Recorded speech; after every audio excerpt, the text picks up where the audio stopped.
What's up YouTube, and welcome back to another Procreate tutorial where today we're going to go ahead and paint this mountain design. Now today's design includes my palette knife brush, which you can go ahead and download over on my Patreon, where you'll find the canvas size, the palette, and everything else that you're going to need for today's design. And if you didn't already know, not only do I post weekly tutorials here on my YouTube channel, but I also go ahead and post 3 more exclusive tutorials over on my Patreon every single month to my Patreon supporters.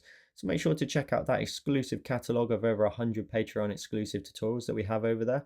And with all that said, enjoy today's design, trust that process from start to finish, and let's get started. So once you've created a canvas, the first thing we'll do is go up to our actions. We'll add a canvas and drawing guide, edit that drawing guide, and let's set that to 1/4 of our canvas size. So for us, it'll be 500 if you're using the same canvas size as me. Let's get straight into our background color and setting it to the yellow in the top right of the palette and hitting done. Let's draw in some basic shapes first of all of our mountains before we add in our sky. So on this empty layer, we're going to go to our colors. We're going to want to go ahead and grab the tone up here. It's the top of the 6th column. And we're going to go to our brush. We're going to go to calligraphy and we're going to use the monoline brush. Now, if you tap on the monoline brush, you can see from my stabilization, I've got a maximum amount of streamline and stabilization is about 45%. Now, this technique that I'm doing here is really important because we're going to do this. We're going to try and zigzag it and try and allow ourselves to get some nice bumps and lumps in our mountain scene. Now, you may want to reduce this down a little bit just to maybe allow it to be a little bit more jittery, depending on if that's what you want to do. But I'm going to put mine to around about 50 and max and we'll see how it goes. So let's hit done. And then we're going to set the monoline brush to its smallest size. Now, just as a guide, we kind of want to start to make a peak roughly here. It's going to kind of swoop down either side here and make its way off to those edges, pretty much in exactly those points. But of course, we want to try and introduce bumps and lumps in here of our design. Now, what you draw in doesn't need to be final either. We can always make adjustments afterwards. So I'm going to start here and I'm just going to see what I'm doing. I'm wiggling my pen up and down to create sort of little bumps and lumps in my mountain up towards the peak at the top there. And I'm going to run down the rear of the mountain, allowing that to have a tiny little bit of a different design to the left-hand side. And once you've gone left to right, you can drag and drop. So we've got a basic shape in play here. You can go ahead and adjust this accordingly to, introduce different areas of peaks, etc. Maybe we could just introduce a little one here. I want to try and stick to the same kind of concept. So I'm going to try and sort of use the same idea and then drag and drop the color in. That gives me another little point there. I think the point at the top works quite nicely. I've got a nice sloped top. Everybody's all look different, but you can take a look at mine now and pause from here if you want to sort of match up accordingly. Let's then go ahead and go to our layers, create a new layer and drag it underneath that mountain. Let's go to our colors. We're going to go ahead and grab the color at the top of the 2nd column from the right.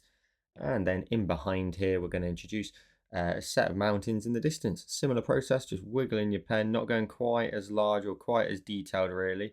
Just one in behind there, then draw all the way through, keep the sort of rhythm going if you can, and then all the way off to the right hand side and drag and drop it into the bottom half. So we're trying not to sort of add too much in the distance. Now we don't want to add too much back there. So if anything, you could go to your eraser and tap on your eraser and use calligraphy and the monoline brush too.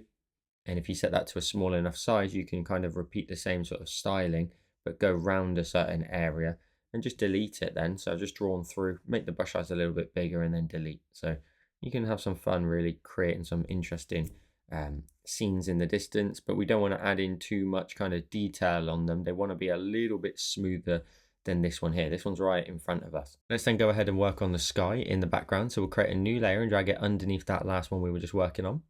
If we go to our colors and we grab the light blue here in the middle of the far right column, let's go to our brush and change it to airbrushing in the soft brush. And let's set it to a size around about 25 to 30%. Top right, you're just going to sort of blend that across. A little bit of an angle now so it gets a little bit flatter and you keep the sun towards the bottom area. A little bit of yellow drifting off to the right hand side. It's going to look nice, but nice and blue at the top. And then I urge you to create a second layer and then go to your colors and grab the bottom right color in the palette. And then just introduce a bit of dark blue over here in the top right edge of your scene, blending it across into the sky. Now take your time with that and blend it together. Now, and because we've set it on separate layers, you've got the freedom to obviously grab that layer, move it around, make it bigger or smaller. So Next, let's go ahead and work in some clouds in our sky. So we're going to go to our colors and grab the middle of the far right column. We're going to go to our layers, and just in front of our sky there, we'll create a new layer. We'll tap on the layer, then we'll change it to the option of divide. And then we're going to go to our brush. We're going to go ahead, and for me it's under painting, but for you, when you've imported it, it will go into the imported section at the bottom, and we're looking for the palette knife brush. Now we're going to set that to around about 5% to get started. And you can just do like these swirly, curly shapes. You can also create like long shapes in the sky. I'm not trying to create anything too fluffy or too detailed. If anything, I could probably go a bit smaller than that, a bit smaller than a 3%. And just creating like little streaks running across the sky. This isn't your final opacity either, so we're going to go ahead and reduce that down. Now, the only thing you want to do is as the sky, you get further down in your sky, that your clouds tend to get a little bit thinner, a little less detailed. You can do these lovely little strokes across the sky there just to add in something. We don't have to add in very much at all if you don't want to. Around about 5% now, and we could introduce a cloud over here. Circular motion, just with then a few little streaks through, and really try and smudge it around. It will smudge itself. You can always use it as a smudge tool as well if you wish. You can always get in there and use it in that smudge tool. Some rounded fluffy shapes, and just letting the streaks run out. As I said, this is not a final opacity. We're going to bring it a lot lower down. It's just so that at the minute you can see it. Let's then set the brush size to around about 10% and get fairly large right up here at the top of the screen. These larger ones tend to look really good because you get a good chunk of paint in them. So you can just create like these massive rounded fluffy shapes, couple of streaks towards the underside, maybe a few streaks over here on the right edge, and maybe even another cloud up there, just running into our scene. And get them fairly close to each other. Make sure you always sometimes as well think about going up to the very edge of the canvas, like there's something happening just off screen that we can't really see, and it's like making its way in towards the scene. And then flex your size of your brush down to like an 8%, to keep varying it. We're using the divide because it will allow some of these clouds to be a bit more blue and these ones over here to be a bit more yellow. And then therefore we get some nice variation in our colors across our entire scene. I'm going to introduce a couple of little scrapes there in the distance. I don't want to do anything too heavy. And then once we're happy with a certain amount of clouds, you can go to the layer and tap on it and bring its opacity down to around about 45%. And by doing that, you get some really subtle clouds in the sky. At this point, you may want to then take a look at it and say, hang on, I'd actually really like to introduce some more then, just so I can create variation in the sky and maybe a couple of small break-offs here and there, some smaller clouds, just little patches maybe. Little wiggly lines. And I'm going to leave the left side a little bit more towards that sunny vibe. Now, leaving that now, we can go ahead and draw in another basic shape. So all of these are done with now. So you can group them together and call it sky, or you can tap on the group as I just did then. So you can tap on it and flatten it all into one, but you won't be able to adjust it later. So just bear that in mind. So I'm going to collapse that down. I'm going to go right to the top of our layers and create another new layer. Going to go to my colors, and we're going to grab this color here, top of the third column. Your brush wants to go back to the option of calligraphy and the monoline brush. We're going to introduce a hillside that's going to basically do this. Okay, so just a basic kind of guide there for you. You can use the jitter kind of effect if you want, just to create some interesting kind of hillside, but you want to kind of allow that to run down like so. And once you've created a little something like this, you can drag and drop your color in. So that's going to nicely act as a bit of a frame to some of the detail on your mountain. Now, talking about the mountain, let's get straight into there. Let's go ahead and create a new layer in front, tap on it and clip it. Let's swipe from left to right and group them together just to keep things nice and organized, and rename it and call it mountain. Now this layer here, we're going to go ahead, the clip layer, we're going to go to our colors. We're going to grab this tone here, the middle of the fourth column from the right. We're going to go to our brush of choice, which again is going to be for me under painting. We're going to use that palette knife brush, and we're going to add in some lovely texture to our mountain. So let's take a look at our mountain. Essentially, it's a triangle, isn't it? So you could draw a line down and say this is highlights and this is shadows. And then you would do that for every peak and draw in that kind of triangle shape, and you would essentially get what you needed, and you just need to connect them together. And essentially, that's the basics, isn't it? But as we make our way down, we want to think about the shear drops that we may introduce here, maybe like a 7% at the top. We can make that nice and vertical, pushing the color down, introducing that highlighted edge up there. and the brush will show the angle and lines in which you draw in. So if you're drawing quite in a vertical fashion, it's going to show on the actual surface here of your mountain. So you can create a lot of direction with this brush, is what I'm trying to say. So if we go ahead then and sort of run a line that's going to then make its way over to that right hand side, I've dropped it down to about 5% there. Your brush size will vary a lot in this. And we're just trying to lay out the basics of how we think it's going to come down here, wrap around slightly. You know, let's try and introduce a peak, say over here. You know, just because you're in the body of the mountain doesn't mean it's just a sheer down and that's it. We can introduce really interesting shapes that come across. So like with a 5%, we can go ahead and, you know, run a peak of sort up into like here.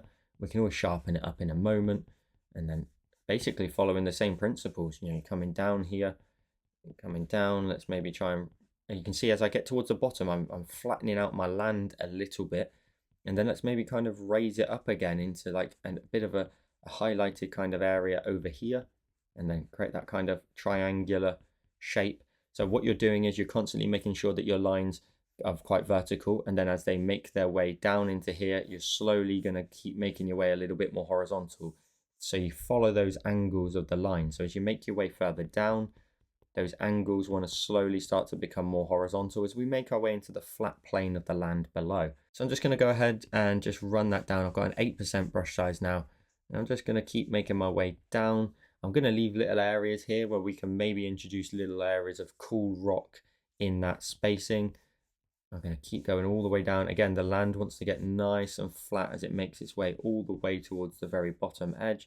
We want to try and think about how these two maybe start to now flow into one another. And then as you go down, you basically collect like another peak and bring that into play.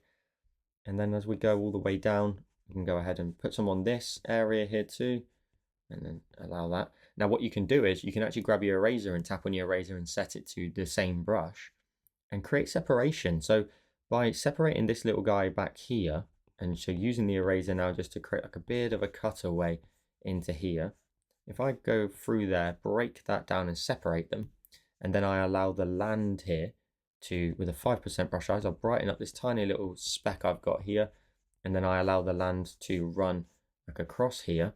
We're pushing this peak further back in our design. We're telling the person that's looking at this, that peak over there, that's further back. We're not too interested in that.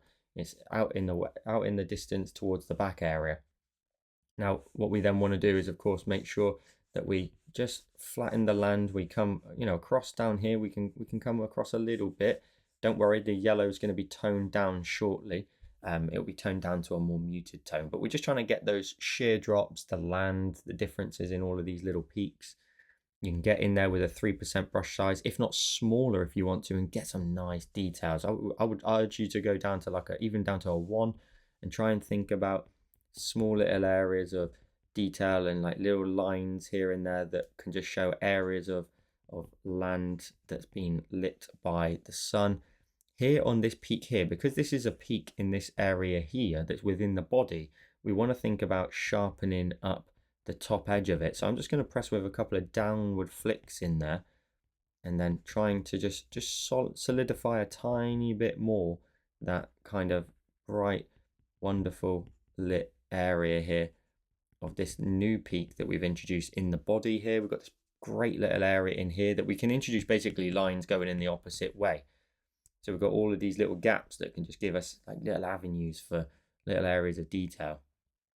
I'm going to introduce like a bit more of a more defined sharp edge on there too, just trying to hopefully define that a little bit more. It can be quite a vertical line, and you can introduce lines that don't necessarily run with the grain either. So you can go ahead and, you know, introduce a few vertical lines that are running a little bit more of an angle than the land that you're drawing them on. That will actually show that like the whole landscape isn't just one direction and it's all the way down and it's all the way towards that left hand side. You're introducing all these little vertical little details in here that just show that there's lots of little bumps and lumps, isn't there, in a mountain? All the surface is just all over the place.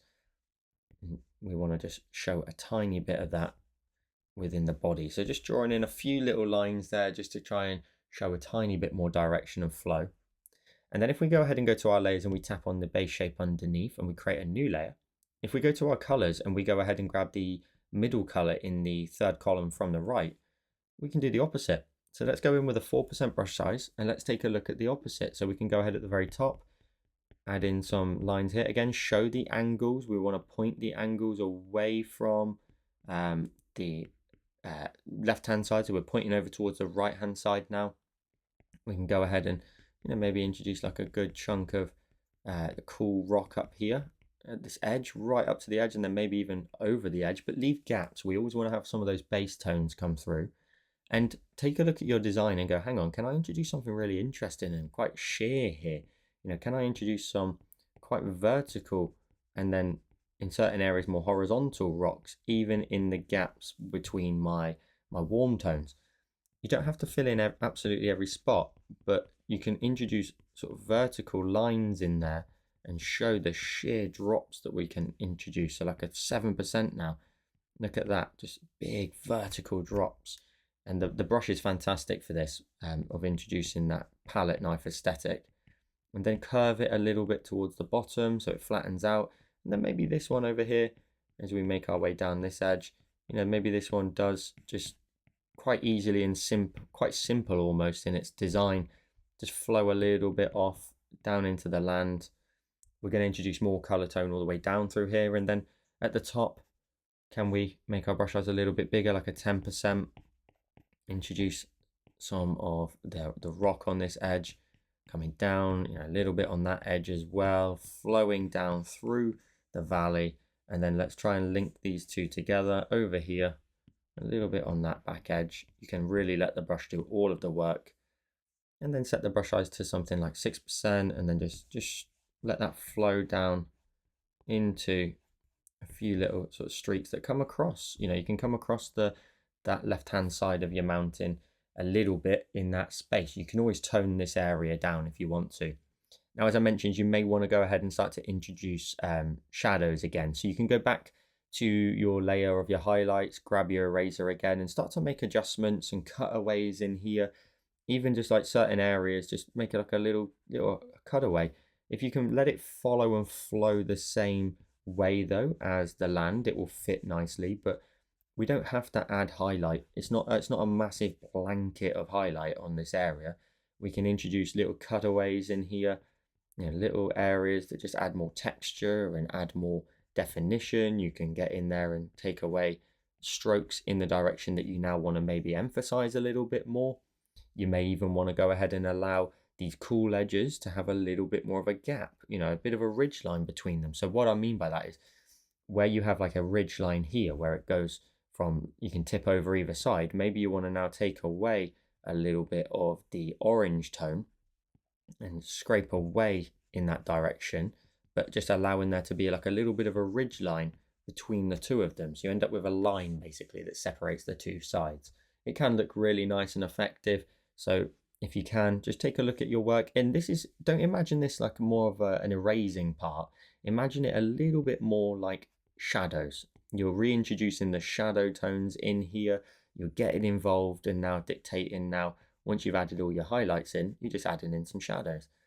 So yeah, try not to think of it as more like an erasing stage. It's very much part of the process. It's not really an amendment more than anything. It's actually shading. We're getting in there and defining some edges that we want to define a bit more that we couldn't do initially.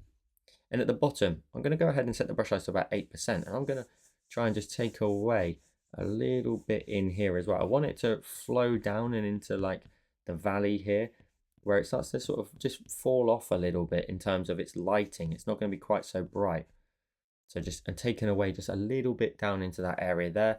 And maybe then you think to yourself, well, actually, that would look quite good if I went back in now with the base color again. So there's lots of refinement we can do. You could introduce a couple of purposeful streaks that get a little bit more horizontal to show how the land is really flattening out.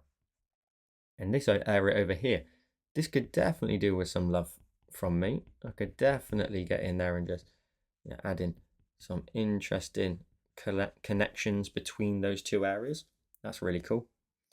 And again, eraser, let's get in there. Let's just define it a little bit more. I hope you're enjoying it. I hope you enjoy this brush as well. Let me know in the comments if you enjoy the brush, if it's a bit of a struggle, but it should give you some really fantastic sort of level of sort of detail. And of course, we want to do the same for our cool tone. So I've just changed my layer to this one over here, and we can get in here, we can erase from the bottom, creating the scrapes in there, creating avenues that we want to create some cool rocky textures. You can get in there with really small brush sizes, like a 2%, and just as long as you're following the blueprint of the work you kind of set out, how the land's flowing down. Yes, you can do angles like I'm doing now that are slightly at a different angle to the one that you previously created, but as long as you abide by kind of the flow. If I started doing lines basically too many in the left hand side, it would look like it's all over the place. That's not to say you can't do lines that are flowing opposite direction wise. It will just add like a bit of a battle really in terms of the flow. I'm just going to address some of these areas here with the blue, introducing a little bit in this tiny little ridge line there. I just want to kind of blend that a little bit, so I'm taking away a little bit more color in there. I really want to try and get this sheer drop that I created here, so I'm going to go ahead and really cut quite vertically down through there and just kind of show a bit more of that angle. I want this to look really sheer at the top, like it just absolutely is a cliff edge. It's pointing really far down, and we scoop this round. Now everybody's design is going to look different. Yours is going to look very different to mine, but the techniques are the same, so just try and adapt it for your mountainscape, of course. Let's then go ahead and go to the layers. Let's go ahead and tap on the left side. We're going to tap on it and alpha lock it so we can't paint outside of it. We're going to go to our colors and grab the middle color in the third column from the right. Your brush wants to be set to airbrushing and the soft brush, and if we set the airbrush to around about 24%, we can just lightly fade out the bottom now. And what that does is that focuses our lighting right on the top. The sunset now is only kissing the very top edges that are just getting enough light. Don't be afraid to take away lighting. Don't be afraid to be bold with it. I'm taking this one down. This one over here has completely lost all its highlight, so it just ends up grey. Then when we create a new layer and tap on it and clipping mask it also at the top, we're going to start introducing some brighter tones. So we're going to go to our colors and grab the color here, top of the fourth column from the right. Brush back to the palette knife, and basically the same process again, but focusing your attention in certain areas that you want to highlight on your mountain's edge. So for example, we'll go ahead and set the brush size to about 3%.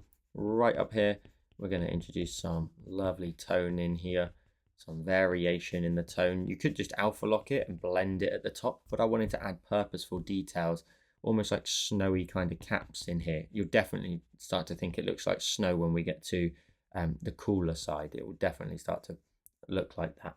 Now try to be bold with your sort of application here.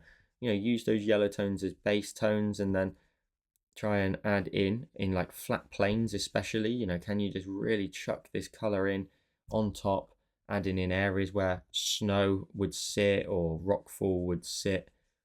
And then I'm going to definitely try and add some onto here too that will really help that edge stand out a bit more from the cooler edge right beside it. A little something like that. Gather it in certain areas if you can. And don't be afraid to reapply color up there, even if you made cutouts purposefully before. You can definitely introduce some on there. And then try not to go too far down. We don't really want to go beyond where we've introduced that kind of gradient.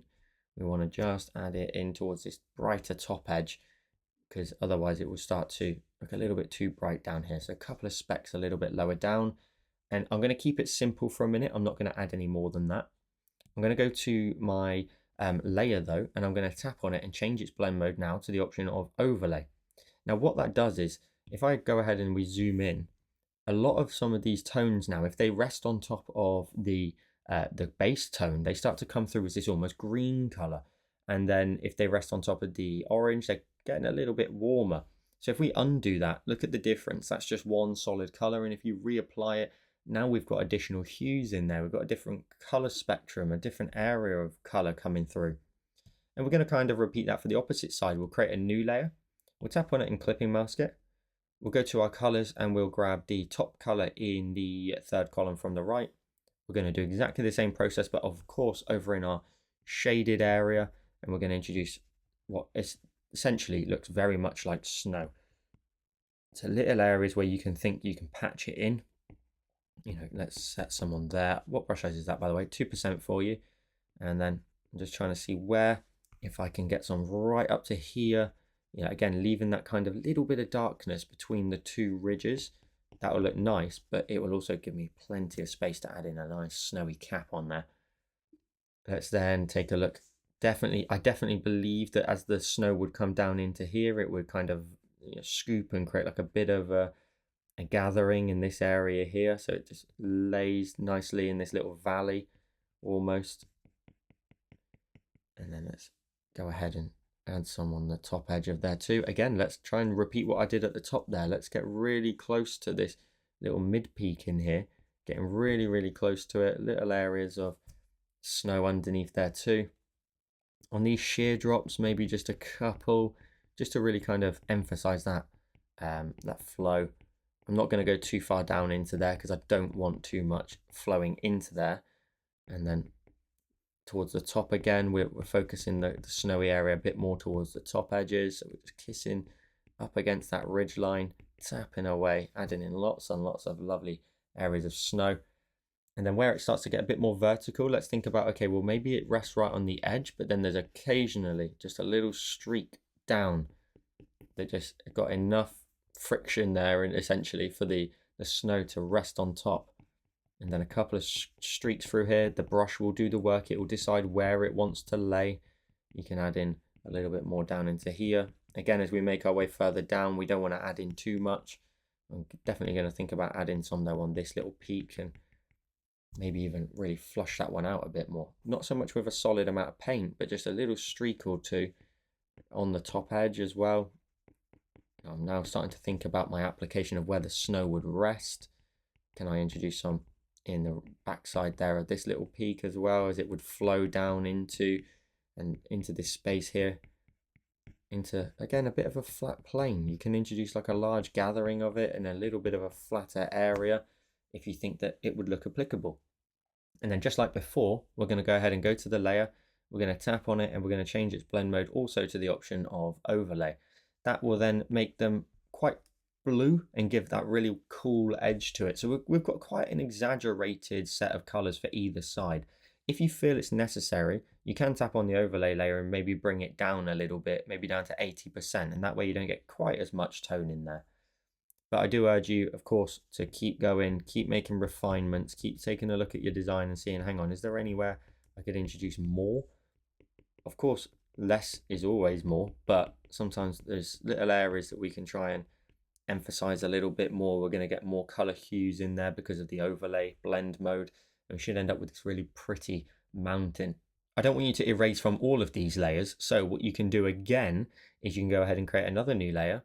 You can tap on it and clip it at the top, and then change it to the base color of the mountain, which was this color here, top of the fifth column from the right there.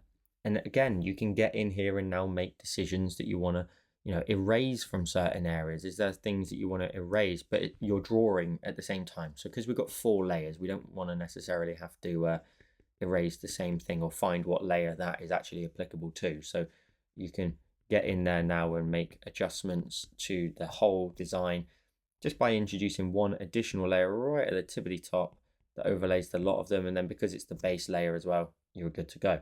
Now, a couple of other areas I want to just show is if I go back to the light blues on that right hand side, if I go to my colors and grab the same color, I'm going to just go to the shaded side of some of these little peaks over here and just make sure that they follow the same styling. So we can introduce like a bit of a curve into some of those, and then a little bit in here too. This looks really cool when you do this and you really go across your mountain and show that you know the highlights and the shadows, they make their way across from either side. I think it always looks really impressive when people do this.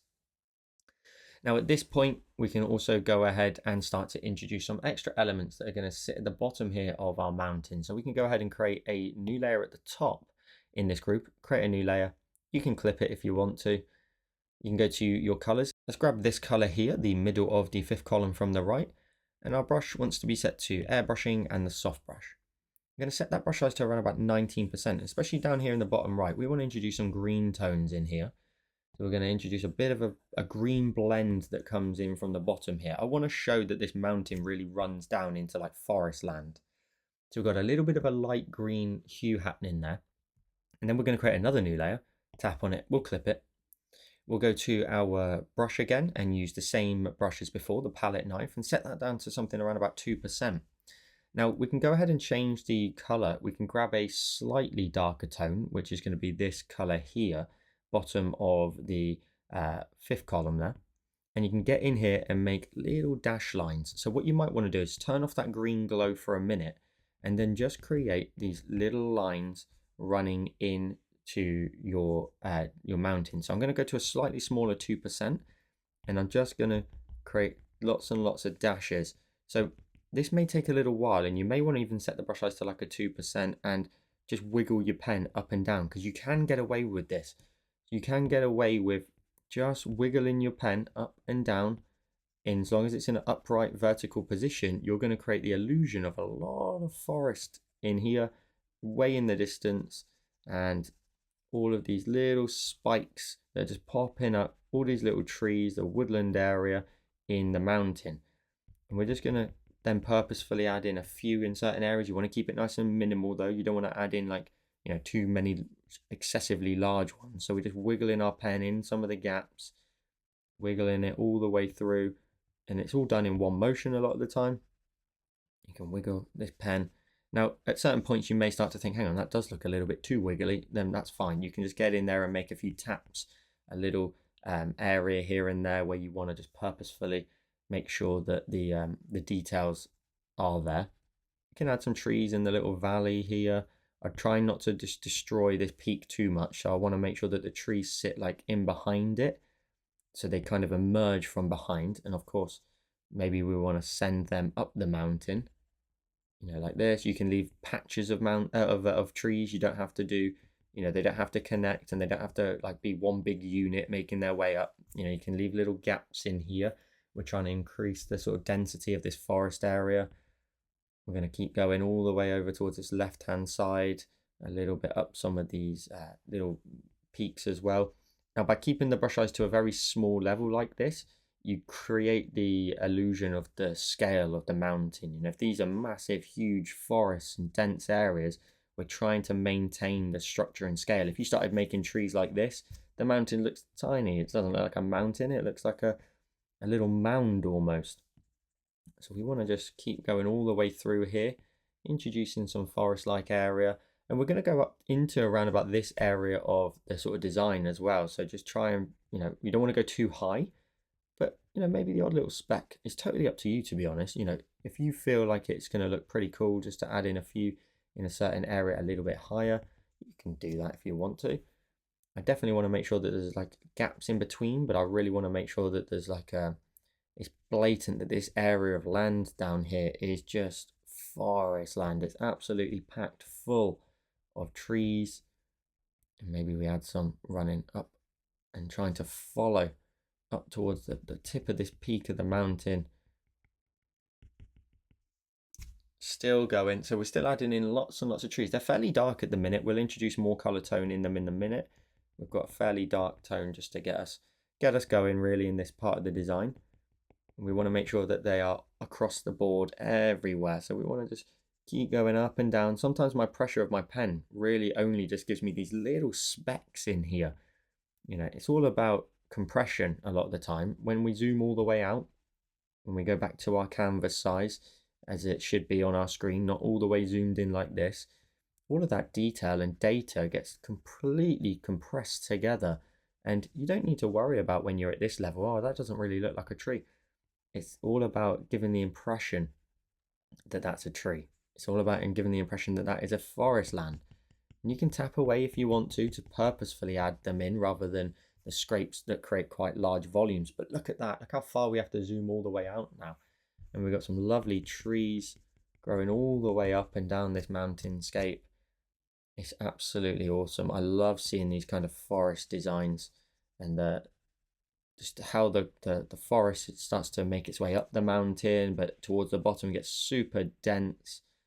You can add in quite a lot of trees. Now, don't forget that on this land here, which you'll have been able to see from obviously the finished design at the very beginning, this is going to end up with some trees on it. So you don't need to necessarily add anything on or underneath there too much. Leave a little bit of a gap.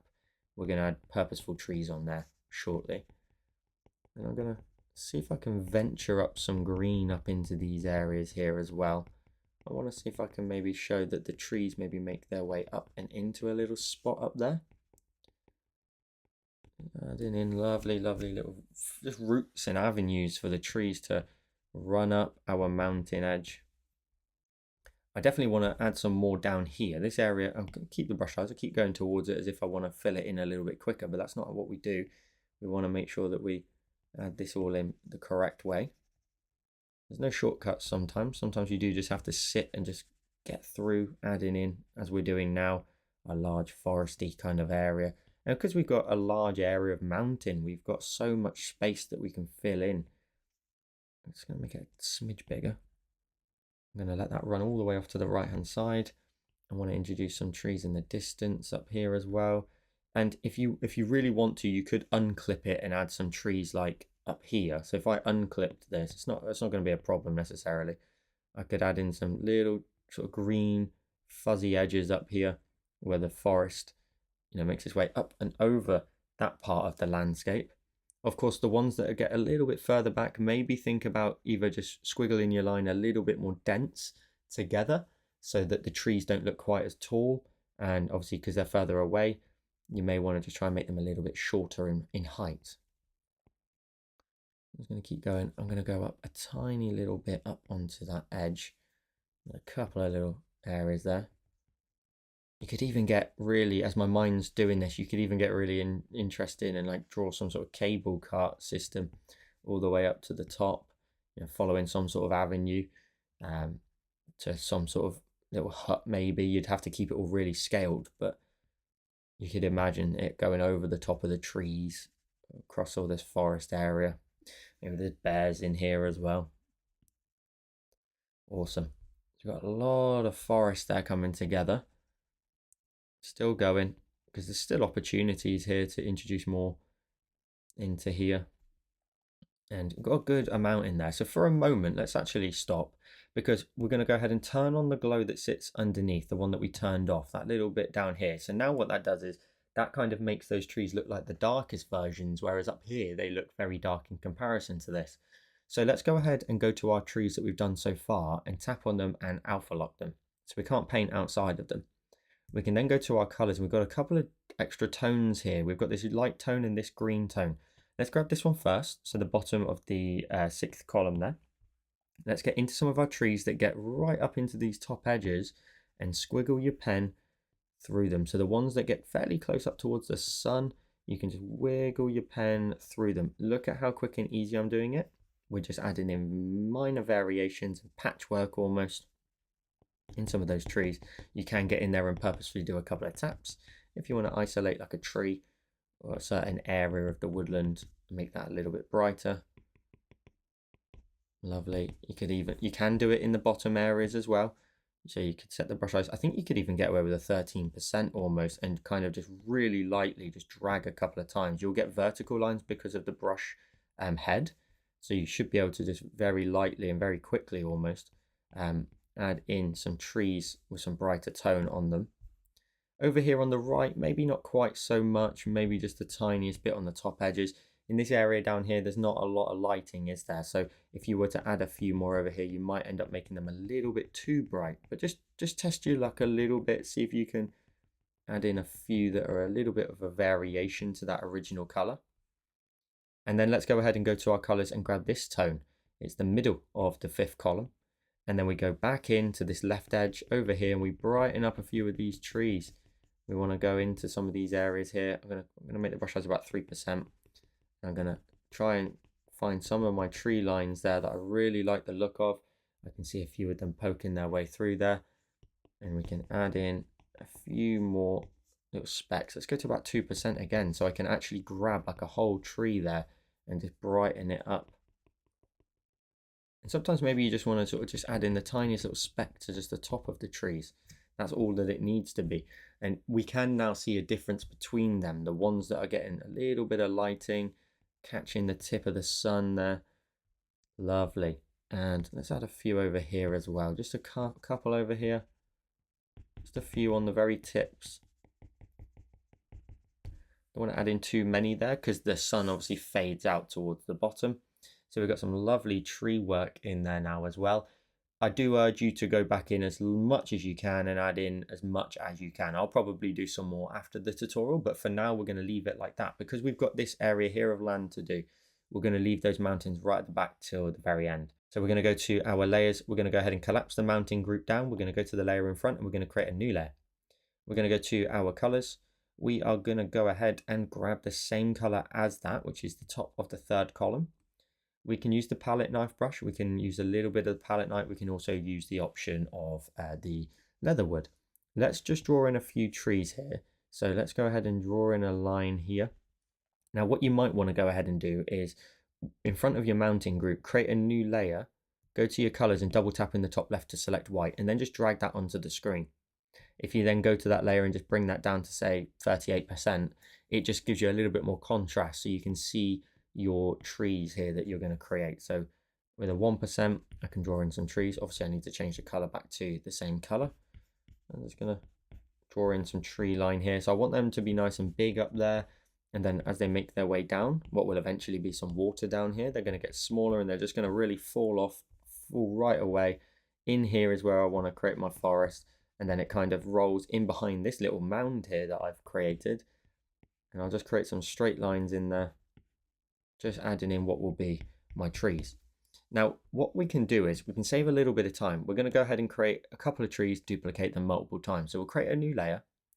We're going to go ahead and then on that layer, we're going to go to our brush and change it to the option of inking and the dry ink. We're going to find a gap. So let's leave this left-hand side as a gap. We're going to go ahead and draw in a line. So I'm going to set the brush size to around about 3%. I'm going to draw in the line down the middle. We want to kind of do that in one brush stroke if we can. So let's go down again. Then we're going to go back to our brush and change it to the option of artistic and the option of leatherwood. We're going to go ahead and use that leatherwood brush with a very, very small brush size, about 1 or 2%. And as you make your way down, you can just wiggle out a branch or two of this tree. They don't need to be symmetrical. So what I mean by that is you don't need to create like a branch on one side and then immediately swing to the opposite side. You can leave gaps in there. You can leave the tree a little bit more naked. Zoom all the way out. Make sure you get the full impression of what you're drawing. Don't go too mad and just keep sort of very heavily zoomed in the details. You can make sure you zoom right out, get the overall impression for what you've created.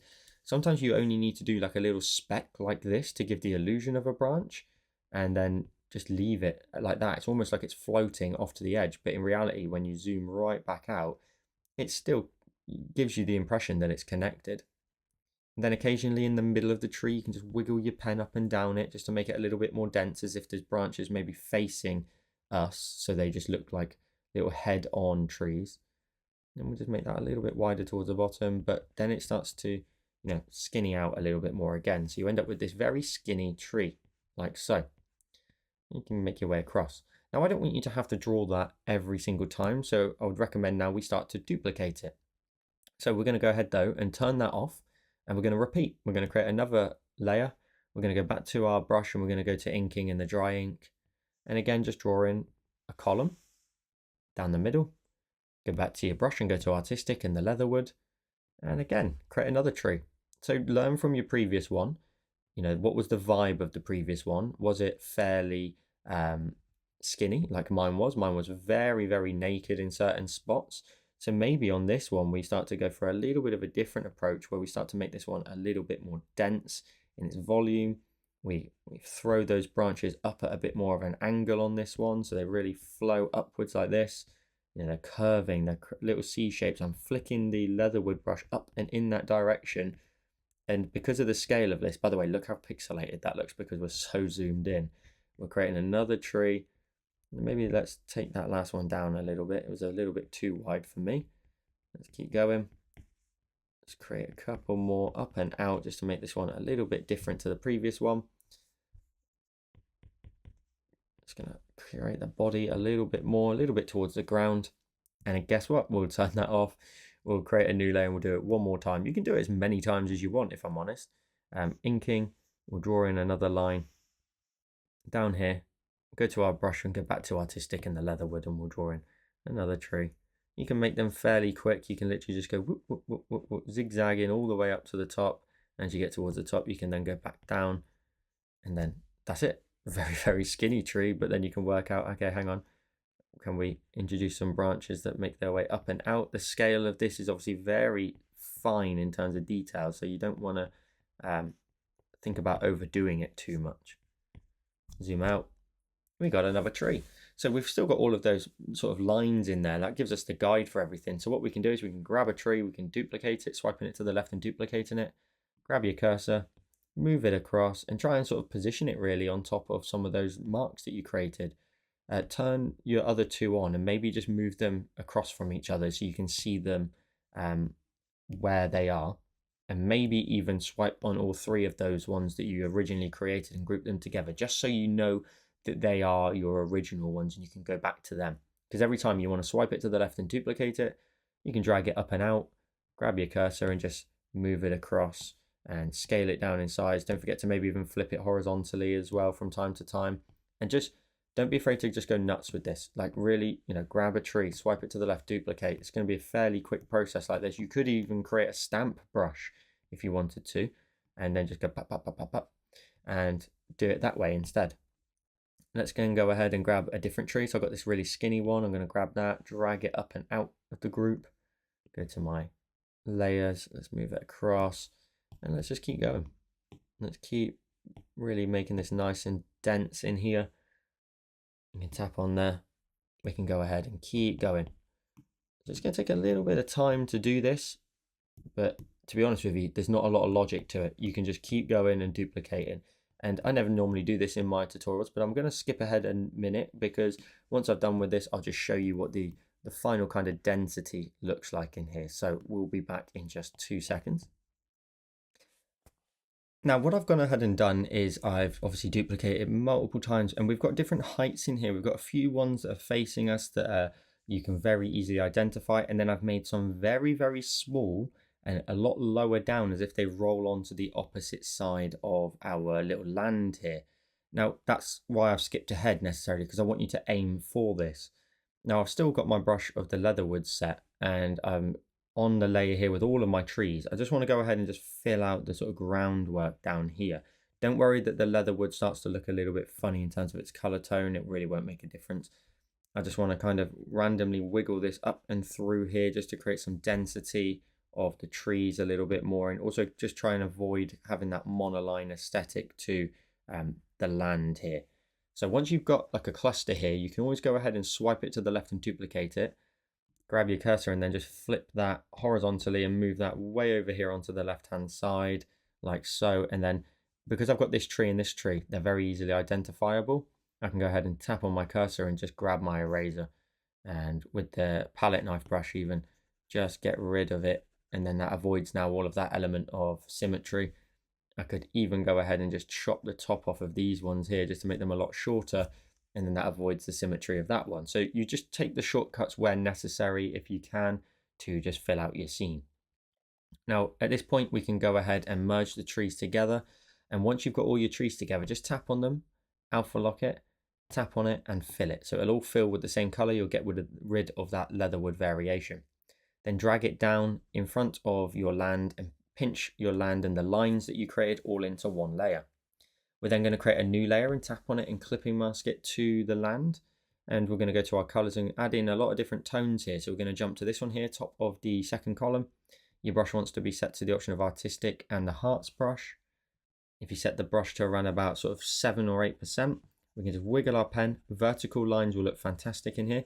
We're going to wiggle it through some of the trees here, and then go back through, and then make sure that the land down here is nice and dark. So we'll just fill this in completely. You can leave little patches of green though, it's perfectly fine. So on camera it's looking almost perfectly black, but it's not. You'll be able to see on your own screen. This tone here is basically almost black, the middle color in that column. You want to set the brush size to around about 12% and kind of start off quite dark down here, and then as you make your way towards this sort of end of the bottom row there, we then want to start to think about just wiggling it in a bit more of a vertical fashion, even a couple of taps in here. You can even start to think about getting in behind some of the trees to create shaded areas. I don't want you purposely sitting through and highlighting each tree. We don't need to do that with this design today. We're just going to go ahead and just wiggle our pen through here. You need to make sure it gets quite dense and strong towards this mid to bottom area here. So it's fairly dark. You can pretty much almost cover up the entire bottom area, and then just fill out your forest with some additional dark tones in behind some of those trees, just to break them up from one another. We're just trying to create like a volume of green basically. And then we'll go to our colors and grab lighter tones. We'll grab this green here, the middle of the third column. And then you go downwards in a different direction. So we can go down some of the trees here that you can identify, adding in what is essentially like a bit of highlight in there. And then really lightly you can get into some of these areas here and start to, again, think about adding in some vertical lines in there, just to kind of show off maybe that there's a tree or two that we're not identifying. We're just trying to block in like this massive forest, basically. 7% brush size, a couple of taps and scrapes. And we can definitely make sure that we keep the green towards the top area. So I could go up to 12% there and just kind of wiggle through that just to create forest-like hues and colors in there running down. I do need to make sure I add in that darkness over here on the right. And then don't be afraid to go back to the base color, the top of the third column, and then wiggle that down. So we've sent the blacks all the way up, and now we're sending all of the green back through to just give it all of those foresty like tones. We can and also grab this tone here. It is the bottom of the third column. If we set the brush size to something around about 7% again, you can just identify a couple of brighter trees in here. So you can then add in some highlight basically to the top edges. You can tap if you want to. That might even add like a bit of a speckle effect to this. You can just tap along the top edges of some of those trees just to show that they're getting a little bit of sunlight. You can tap away in some of the gaps. Lovely. Let's go ahead and try and kiss some of the top of these trees just to make sure that they look nice and bright. Because in a minute, when we get rid of that white layer that we introduced on the back, on front of our mountains, they'll look even darker. So these bright tones here will hopefully help it stand out. So what I mean by that is if you go to your layer and you get rid of this white layer we created, look at the difference now. This forest area is getting a little bit lost in our mountain scene and behind. So we want to just make sure again that the top surface is nice and green. So we'll go back in again, grab the middle of the third column, set that brush size to that 12% and just wiggle it down through some of those trees, and especially on the top edges. Don't be afraid to really bring them back in again. Now we're going to go ahead and introduce a light source that's going to sit in behind here, which will help bring this forward a little bit. So what we'll do is we're going to go ahead and go below that line, the work that we just did. We're going to create a new layer. We're going to go to our colors and grab this color here, top right of the palette. Go to your brush and go to the option of airbrushing and the soft brush. Set that size to around about 30%, if not slightly bigger. I'm going to go up to about 38 and go round in a circular motion, introducing a glow over on that left-hand side. Look at the difference it then allows for in terms of the contrast between the trees now and the mountain there at the back.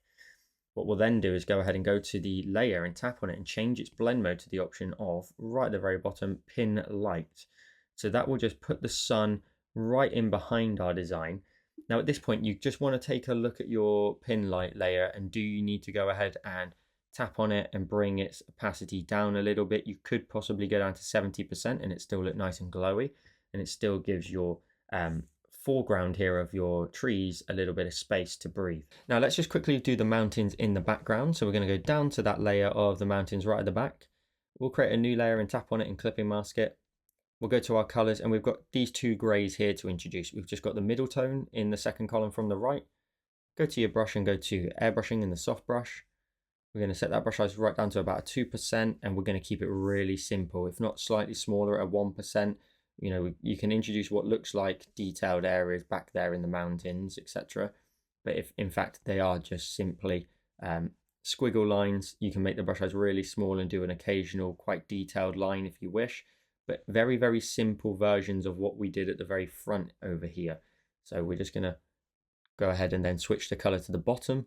of the second column from the right, introduce your shadowy tone in those gaps, wiggle it in between, go down the rear of your peak, so around about again 1 to 2%, go down there, introducing all your dark tones. You can wiggle some across into here like we just did with our big mountain, as I keep saying.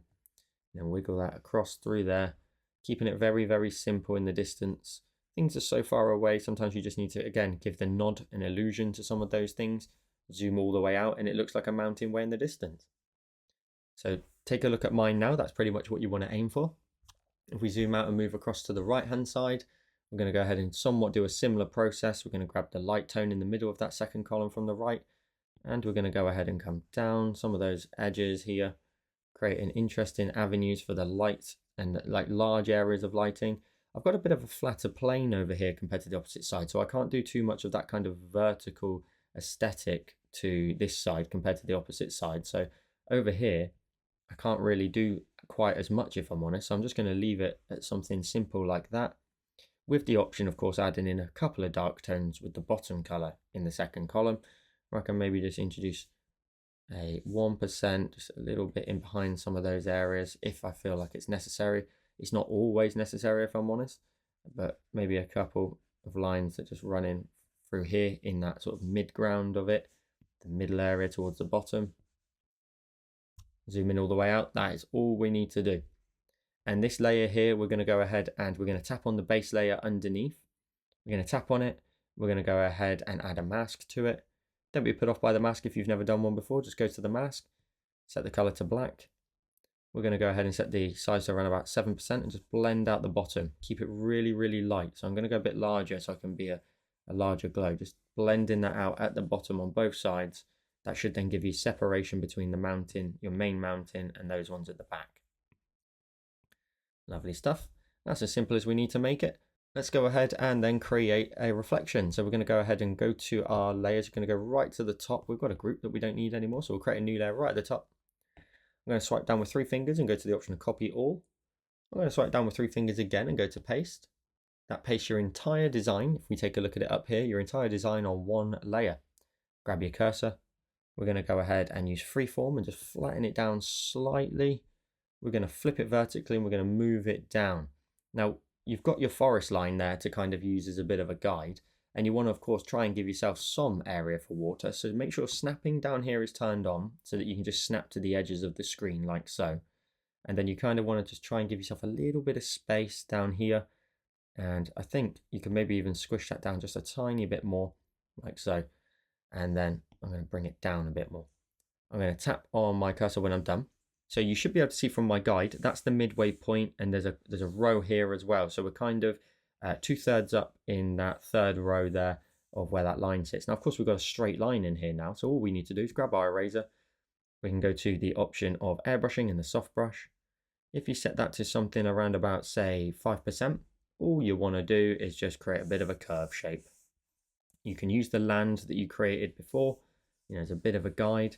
Create a curve, blend that out, create the curve here so that you get a little bit of a curving shape here. So for example, if I invert this for you, you can see that that's the shape that we've created. That's where our water is now going to flow through. I can even probably get away with a little bit more in there as well, but leaving this big hillside now. Now, if I tap on that and I invert it back for you, you can see my water. Let's go ahead and try and make the water look a little bit more like a reflection. We'll go to our adjustments. We'll go to the option of motion blur. We're going to go ahead and just drag down. We can drag down to around about, let's go to about 20%, and then tap on your adjustments when you're done. And then go ahead and create a new layer in front of it and tap on it and clipping mask it to the actual reflection. We can go ahead and go to our colors and grab the blue in the bottom right of the palette and drag it onto the layer so it fill itself in on top. If you go to your layers and you go ahead and tap on the blend mode, change it to the option of soft light, it'll make it nice and blue. You can bring that right down. You can bring that down to maybe around about 50%. Turn it on and off here with a little bit of a preview there on the left-hand side, just to see how much color you want to keep. I think that looks wicked like that, about 50%. And then let's just quickly introduce some rocks and water effects. So we'll go ahead and we'll create a new layer. We'll go ahead and go to our colors and grab the color tone here, top of the third column from the right. Your brush wants to be set to the option of painting for me and the palette knife, of course, wherever you saved it to.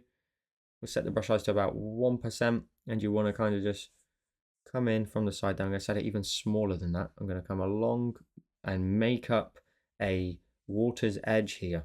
So I'm coming along here, creating like horizontal scrapes along. What I'm imagining is the shore there, where the land meets the water. So I can just create little scrapes in there, just a little something like that. That helps the mind really identify exactly where that water is. You can go horizontal with this brush and it add in a lot of detail in there in terms of the water ripples. And you can bring them down towards us a little bit closer.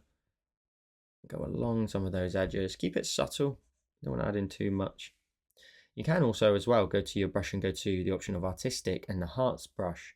And if you set that to a nice small 1 or 2%, this one also looks really good because it creates like little speckles in here. And it's a little bit of a thinner, finer brush. So you can afford now to add in a bit more density of some of the line work in here. Just creating little lines all the way through the water. As they get closer to you, you can obviously make them a little bit bigger if you want to as well. Just running them through, keeping them nice and horizontal. Maybe there's some current back there that's giving you all these lovely little ripples that run through. And let's go ahead and add in some rocks really quick. We'll create a new layer. We'll go to our colors and we're going to grab the base color middle of the second column. Go to your brush. Let's go to the option of calligraphy and the monoline brush. And let's introduce some rocky edges coming across to around about sort of this area here. So create like boulder like shapes here, just so you can easily identify some of them. Maybe there's just 3 of them like so, and you can just drag and drop your color into all of them one by one, or just do the color fill option if you want. You can maybe even introduce one that's like a little bit higher, maybe even in the water down here. Let's go ahead and separate that one. So let's create a little rock there in the water, drag and drop the color in. I want to introduce another rock over here in the water as well, but I want to go ahead and just think about how we lay this out. So I've got one over there. Let's go ahead and maybe set like a smaller, flatter rock that looks and appears to be a little bit further back. So you can drag and drop your color in like so. And then maybe just a very, very small one just poking its head up out of the water over here as well. Now, they don't need to be anything interesting in terms of shapes. The only thing you want to do is grab your eraser and tap on it and make sure you go to calligraphy and the monoline brush. Set the size small enough to around about, say, 10% that you can just chop through the bottom of them, getting rid of any rounded edges of the monoline brush and really place it in the water like so. So the water just goes right up against the edge there. Lovely.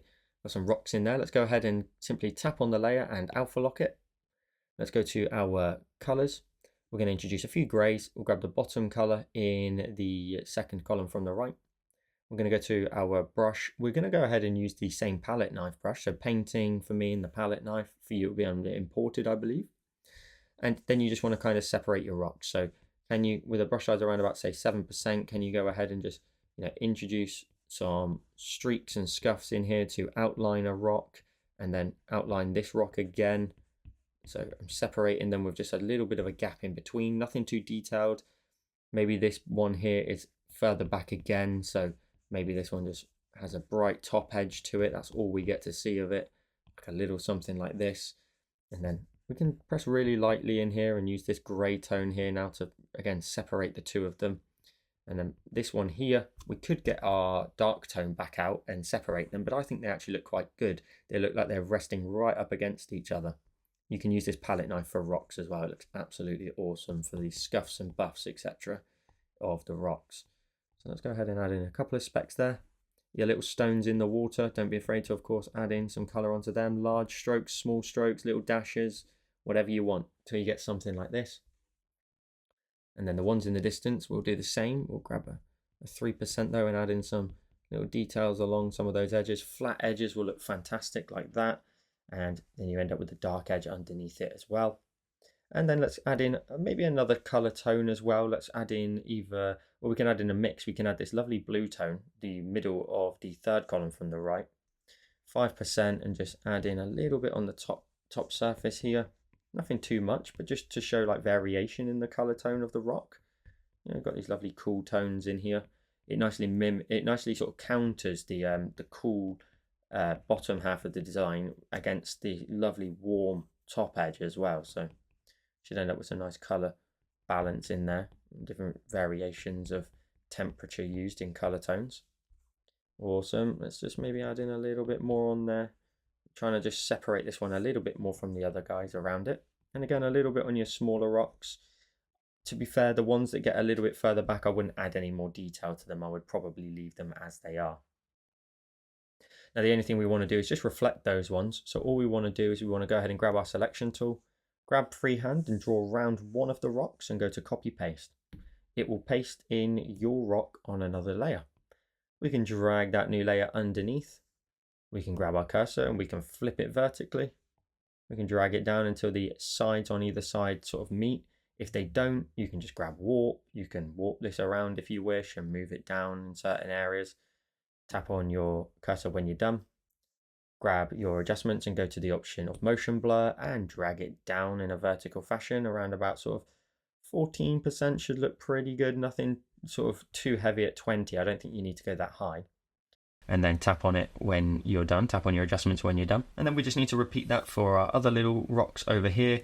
So we'll go to the layer that it's on, grab your selection tool and draw around it, copy paste, grab your cursor. You can probably just flip this one straight away and use uniform. Zoom in and just try and just link up the bottom edge and maybe just warp the bottom up over there. Again, go to the layer, drag it underneath the actual rocks and then go to your adjustments. We want to go to the option of motion blur, drag down, nothing too much so further back, probably around about 9% will look pretty good. I've got one more rock to do, so I go back to the rocky layer. I've got this one over here, selection tool, draw around, copy paste. We'll go to the layer, we'll drag it underneath the rocks. We'll grab our cursor. Let's go ahead and flip it vertically and use uniform just to drag it down. That's pretty good straight away. I'm going to tap on it. I'm going to go to my adjustments, motion blur and drag down to around about 10%. Making sure you point it down though. Tap on there when you're done. Now the only thing you want to go ahead and do is just add a little bit of these water ripples around your rocks. So just in front of your rocks up here, create another new layer. Go to your colors and grab the top of the third column from the right. And then go to your brush and make sure you set it to artistic and the hearts brush. And the size is set to about 2%. And then you can just go ahead and just draw around there, around your rock, adding in little ripples way off from it as well, just to kind of show how it affects the flow of water. I can go down to a 1% even and get really granular and add in little white specks that run around the rock. And that tiny little line just gives your brain enough context to say, hang on, that's actually poking its way up and out of the water. And it's just part of that scene now. Lovely. Keep it simple, nothing too much, just a couple of taps along the base edge, a couple of little ripples here and there off from there, again if you can, just to kind of show the effect that the rock has on the flow of water around it. So you can add in a few white specks and then tap and drag a few times behind it, creating lines almost like this to zoom out and put that rock nicely in the water.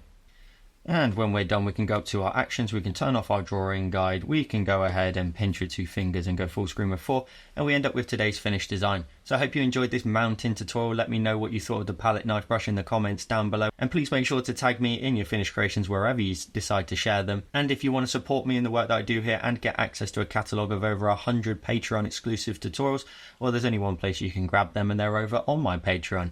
You can have your name featured in videos, get sneak peeks, early access to tutorials, and much more. So check out my Patreon using the link in the description down below. And if you like this video here on YouTube, you'll love this one on the screen now. Thank you so much for watching. Have a wonderful rest of your day, and I'll see you in the next one.